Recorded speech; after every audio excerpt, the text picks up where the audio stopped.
me. The following programming is EI, educational and informative. Today on Mystery Hunter, we take on some real X-Files. Was it really just an airplane that crash-landed in a small Canadian town?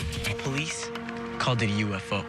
I go there to bust open an old, forgotten case. I can only speak to what's in the report, and it doesn't say what the police were searching for. What we have here is a genuine UFO incident. And in northern England, a policeman didn't go searching for a UFO. It found him. And here's a copy of the photograph.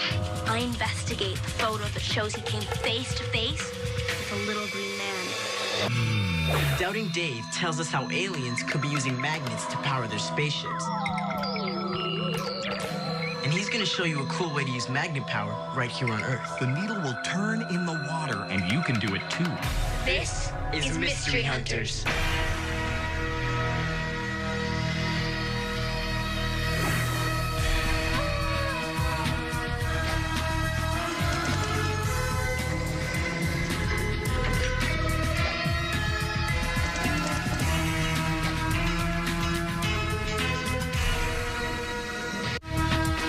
We'll be right back with more Mystery Hunters.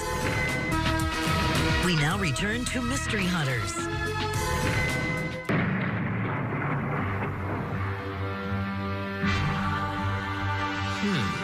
The Shag Harbor UFO.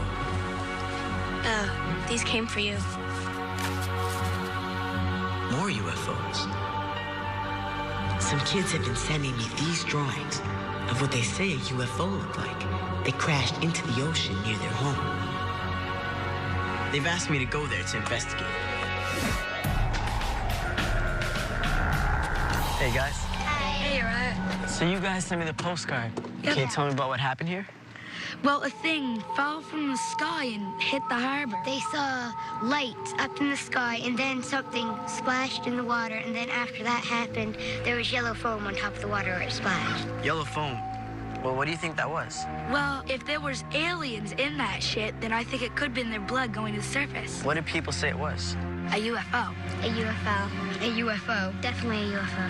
So where'd you guys hear about this? There was a newspaper article. It was written in 1967. A newspaper article? Where could I find this newspaper? In town somewhere. All right, thanks, guys. Bye, Araya. Those kids were right. This newspaper report says something did land in Shag Harbor, and the police called it a UFO. Lori Wickens is the first person to report the incident to the police. Hi, Lori. Hi. I'm Ryan. Back in '67, Lori and his friends were driving into Shag Harbor when they saw some lights above them. They thought it was a plane that seemed to be following the car.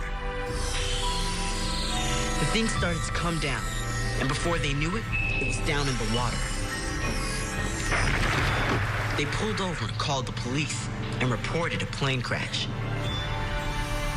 When the police got there, they all watched it drift in the water for a while until the lights went out. Can you describe what the light looked like? It looked like a half a globe, like a bowl or a half globe upside down. It was a yellowish, whitish color. Can you take me to the place where the light went down? Sure. So where did it happen? Somewhere over there? Yes, it happened roughly over there, yes. Lori and his friends went out to search on the ocean. That night they saw the UFO go down, but they couldn't find anything. Except for strange foam floating on the water, right at the spot where they had last seen the light. All we found is a bunch of yellowish, whitish foam, 4 or 5 inches thick, and we've never seen nothing like it before or since. Lori Wickens is now convinced that the government knows what fell on Shag Harbor that night. They're not telling us. The police conducted a full investigation into the crash, and then the government got involved. They called in a team of Navy divers to search for wreckage. But after 2 days, the search was suddenly called off. The government said nothing was found in the harbor. But I found 2 researchers who say they have proof that the government is hiding something about the Shag Harbor incident. You may have heard that in October 1967, a UFO crashed into the water of Shag Harbor, Nova Scotia. But I'll tell you that the government hasn't told you everything about this mysterious incident. Did divers find something the government doesn't want people to know about? Could it have been a UFO?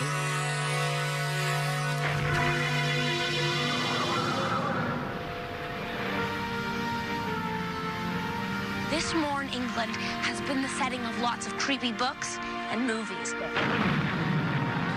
But in 1987, something even creepier than any of those made-up stories might have happened right here. An off-duty policeman was out for a walk early one morning. He was taking pictures of the countryside when all of a sudden, he noticed some movement in the distance. The policeman went over to the spot to investigate, and what he saw was out of this world. He said he saw a small green creature right here on the moor. According to the policeman's description, the creature was about 4 feet tall with big pointy ears. He also said it had huge eyes, a small mouth, no nose, and gigantic hands with 3 big fingers that were like sausages. Did an alien really appear here on that day? I found someone who had the inside story. Peter, who is this policeman and why isn't he here to tell his own story? Because he didn't want to get involved in publicising the story. What was he doing up here? Well, that morning, the 1st of December 1987, he set off at about 7:15 in the morning. He was prepared to take the picture of the moor when something else happened entirely. What happened? Well, a movement caught the corner of his eye, and he spun round, and he saw what he described, somewhat embarrassingly, as a small green creature. This immediately ran away into a deep hollow, stopped, turned round, and waved one arm dismissively at him as if to say, "Go away."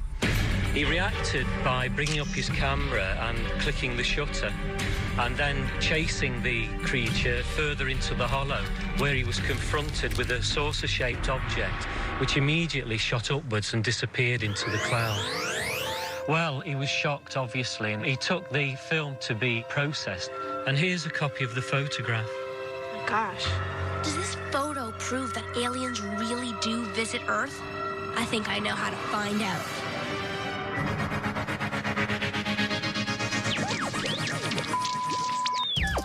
We interrupt mystery hunters for this breaking news. A new region of alien activity has been discovered. More mysterious than Roswell, more dangerous than the Bermuda Triangle, the Heathrow Cloud. The cloud was first spotted by Adil Surti of Leicester, England. This was the email he sent to mystery hunters scientist Doubting Dave. Dear Doubting Dave, while I was driving home from Heathrow Airport in London, I looked up and saw an airplane fly into a cloud. But I never saw it come out. Could this have been an alien spaceship disappearing into thin air? We now go live to Doubting Dave at the Mystery Lab. Doubting? Thank you, Jim. Adil, I don't think... I'm sorry to interrupt you, Doubting Dave, but we have Captain Ben Bishop on the line, a pilot who is about to fly into the cloud. I just entered the cloud, Jim, and wait a minute, watch that. No, get away! It's coming right for me! Goodness, something appears to have happened to Captain Bishop. Jim, I don't think Captain Bishop is in any danger. Wait a minute, I'm getting Captain Bishop back on the line. Go ahead, Captain. Was it a UFO? I'm fine, Jim. There was a bee in the cockpit. We killed it with a barf bag. Jim, to answer Adil's question, there is absolutely no proof that alien spaceships have ever visited Earth. So, Adil, what you saw was probably an airplane. And airplanes don't just disappear in clouds, but they do sometimes change direction in them. So if you were watching an airplane fly into a cloud, and you waited for it to come out in a certain spot, you might have missed it flying out from a completely different part of the cloud. Also, the cloud could have been much bigger than you think, Adil, so the plane might have stayed hidden in it for a long time. So, Adil, Doubting Dave, I'm sorry to cut you off again. We've received some breaking news that a bird in Glasgow, Scotland just flew into a tree, but did not come out. The tree may be harboring a fleet of aliens that absorbed the bird, possibly for fuel. Doubting Dave, your thoughts? I quit. right back with more Mystery Hunters. We now return to Mystery Hunters. On October 4th, 1967, people say they saw a flying object with bright lights disappear in Shag Harbor, Nova Scotia. The government sent in divers to look for pieces of whatever it was that might have crashed. These two men believe that the government is hiding something. Their names are Chris Stiles and Don Ledger. They wrote a book on the Shag Harbor incident, and they're ready to talk about it. What we have here is a genuine UFO incident. First of all, they found witnesses who say the divers did pull some twisted metal out of the water, and that the wreckage was sent off to a military installation. We have no idea where that evidence would have ended up, where it might have got whisked away to. And this document shows that the investigators had already decided that it wasn't an airplane or anything else that anyone had an explanation for. And there's more. This is a copy of the military orders to send out the underwater search team. And on this microfilm, you have underlined 3 times UFO. Is the government really hiding evidence of a crashed UFO? And could the police also be involved in the cover-up? This is an official police report from that night. It's an eyewitness statement documenting that a flying object with bright lights did land in Shag Harbor. The eyewitness is a police officer. And look at this. It's an X-file.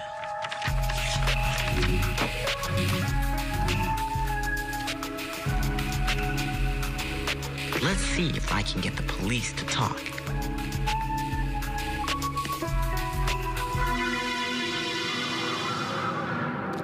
One day, a retired policeman named Philip Spencer was out walking on Ilkley Moor when he saw something he couldn't believe. He thought he might be going crazy until he developed his roll of film. UFO investigator Peter Huff has studied the policeman's story. Do you believe his story? I think 90% of the time, I do believe him. Did you come across any other evidence? Yes, we did. He noticed that the compass he'd been carrying with him at the time was behaving in a very strange way.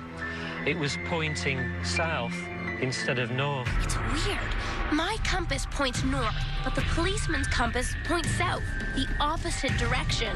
What could have made it do that? Doubting Dave, are you there?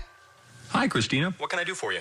I'm investigating a story about a policeman who says he was visited by an alien. The compass he had when he saw it is now switched to point south instead of north. Is there some type of alien technology that can do that? Maybe if aliens were flying around on magnet power. Magnet power? Sure.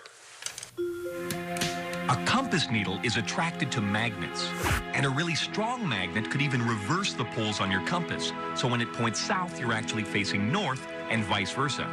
So, if there was a spaceship flying around the Earth on magnet power, and it came close to your compass, it would totally be strong enough to reverse its poles.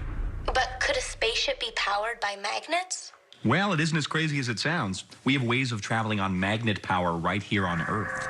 There's a kind of train called a maglev, which is short for magnetically levitated, that runs on magnetic energy. And scientists are working on ways for us to fly using magnetic energy, too.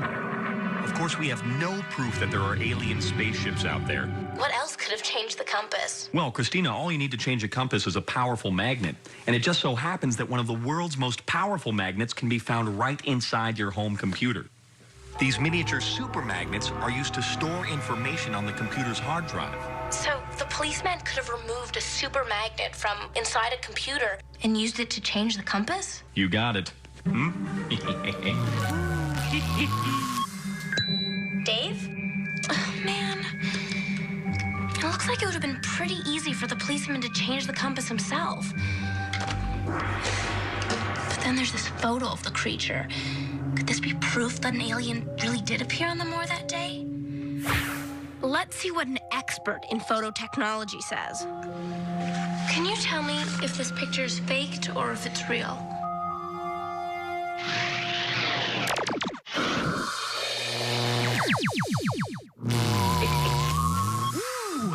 Guess where I just was?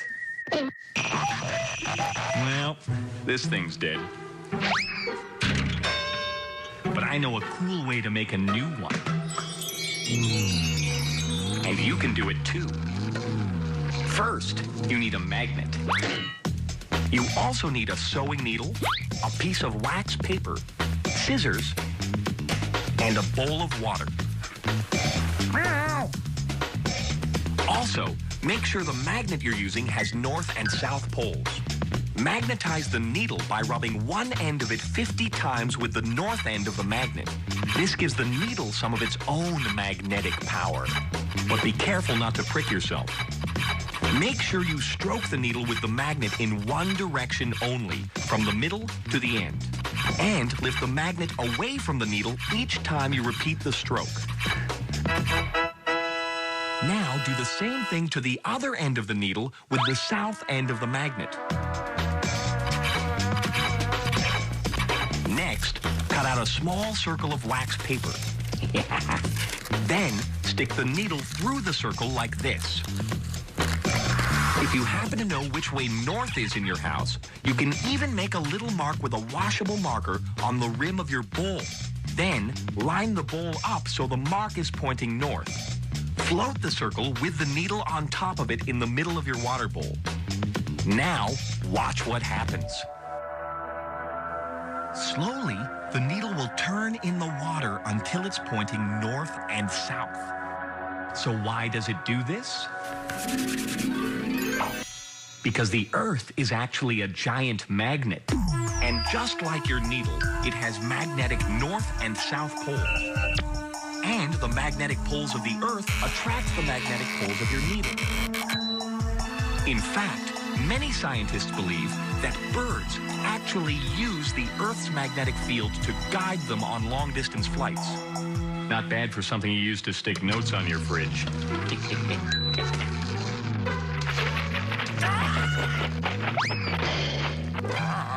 Sorry. We'll be right back with more Mystery Hunters. We now return to Mystery Hunters. A retired police officer took this picture that he says is of an alien. I'm trying to find out if it's real or a fake. Colin Harding is an expert in photographic technology. Can you tell me if this picture is faked or if it's real? Well, it's certainly a real photograph, but is it a photograph of something that's real? As long as the camera has been around, there have been people who've been creating fake photographs, and there are a number of different techniques. This is a photograph of a wedding, and you see here there's a swan gliding gracefully across the wedding group. First, they took the picture of the people, but then forgot to advance the film before they snapped the swan. So what you have is the one photograph appearing on top of the other. Here we see another example with a ghost, and it looks as if you've created something which didn't in fact exist. These fakes were both created by combining two photos into one. But Peter couldn't find any evidence that the Ilkley alien photo was made that way. The other way of doing it is by taking something which is real, taking, for example, a model, and then photographing it in location. So do you think if I took a puppet of an alien, brought it to the scene, and took a picture, do you think I'd be able to create the same photo? It'd certainly be worth a try. So there's no signs that the policeman's photo was faked. But does the photo really prove an alien landed on the moor? I'm going back there to see if anything turns up on my camera.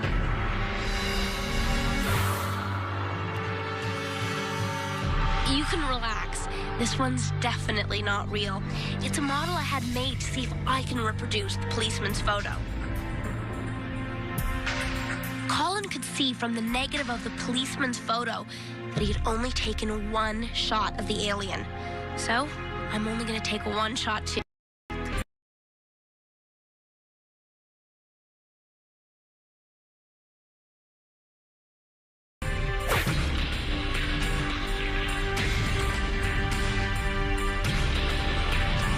My photo really does look like the one the policeman took.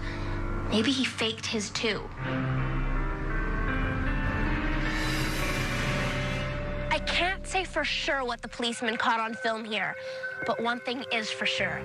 If aliens wanted to visit a mysterious, creepy place, Ilkley Moor would definitely be the place to land.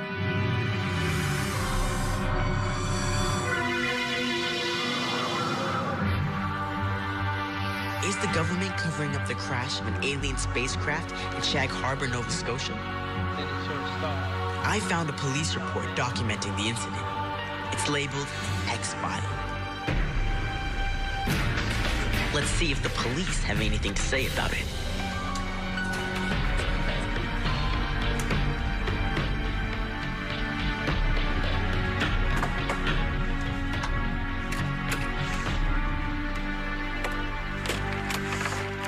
This report documents the sighting of an unidentified flying object by one of your officers. Yes, I'm familiar with that case.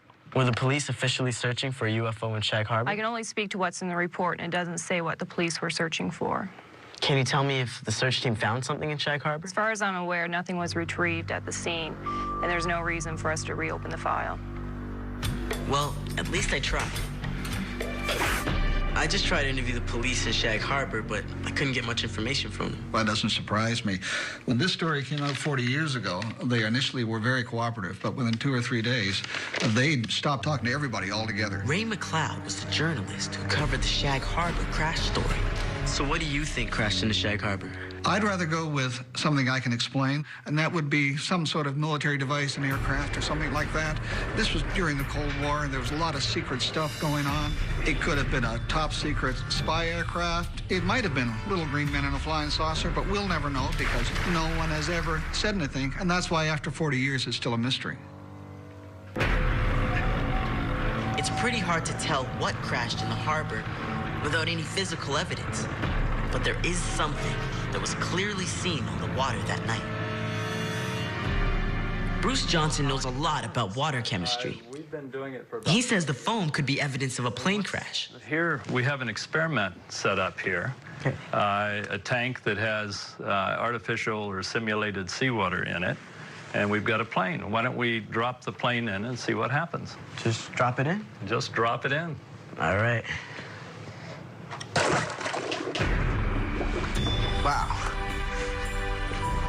But my witness said that the foam he saw that night was 4 to 5 inches deep, as thick as shaving cream and yellow. Could a plane crash have caused that? Maybe. Natural foams on the ocean can be yellow. So what really happened in Shag Harbor that night? Did a secret military plane crash here, or was it a UFO? Unless the government decides to reopen the case, this X-file will remain unsolved, unsolved, unsolved.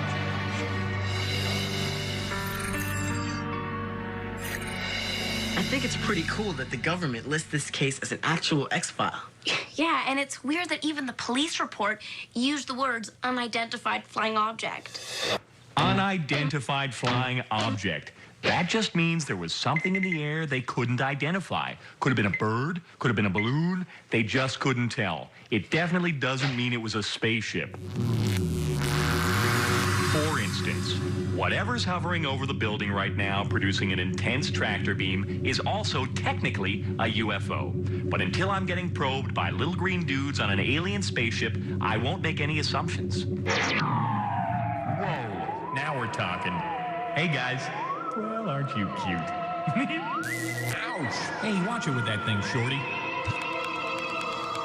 Araya, I think something weird happened to me when I was out on Ilkley Moor. You see the beauty mark on my right shoulder? It's supposed to be on my left. Yeah, and look at my notebook. It's just like that policeman's compass. We're backwards. Wait a minute. They have the picture reversed. Could you put it back, please? That's better. Remember, things aren't always what they seem.